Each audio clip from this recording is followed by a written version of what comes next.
જરા મોટી ભીડ ભેગી થતી જતી હતી તે ઈસુ કહેવા માંડ્યો, એના જોગન મનખ ખરાબ હે, વે નિશાની જુએ હે, પણ યોનાની નિશાનીને છોડેને કઈ બીજી નિશાની એનાને હાલવામાં નહીં આવે. જેમ યોના ભવિષ્યવક્તા નિનવે શહેરના મનખ હારું નિશાનીના રૂપમાં 3 દાડા અને 3 રાતે મોટા માછલાના પેટમાં રહ્યો, વેમેશ હું માણસનો બેટો હતો 3 દાડા અને 3 રાતે કબરમાં રે. રાખોની રાણી છેલ્લા નિયાને દાડે એના જોગના મનખને હાથે ઉઠીને એનાને ગુનેગાર બનાવે, કેમ કે વેએ સુલેમાનના જ્ઞાનને સાંભળવા હારું ઘણે સીટી આવી હતી. અને બાળો આ જીહે વેયો સુલેમાનથી હુદો મોટો હે, પણ તમે પસ્તાવો કરવા નહીં માંગતા.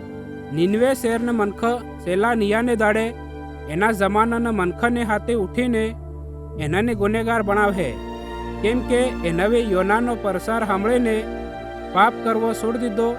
અને બાળો આ જીહે વેયો યોના ભવિષ્યવક્તા કરતો હુદો મોટો હે.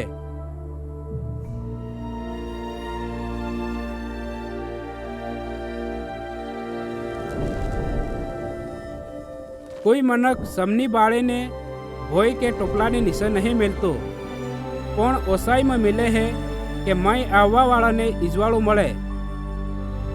આંખે શરીર હારું એક દીવાની જેમ હે, એટલે અગર તારી આંખે સાપ વે તે તારા આખા શરીરમાં ઈજવાળું થાહે. એટલે હારું એની વાતનું ધ્યાન રાખજો કે જે ઈજવાળું તમારામાં હે વેયું ઈંદારું નહીં થઈ જાય.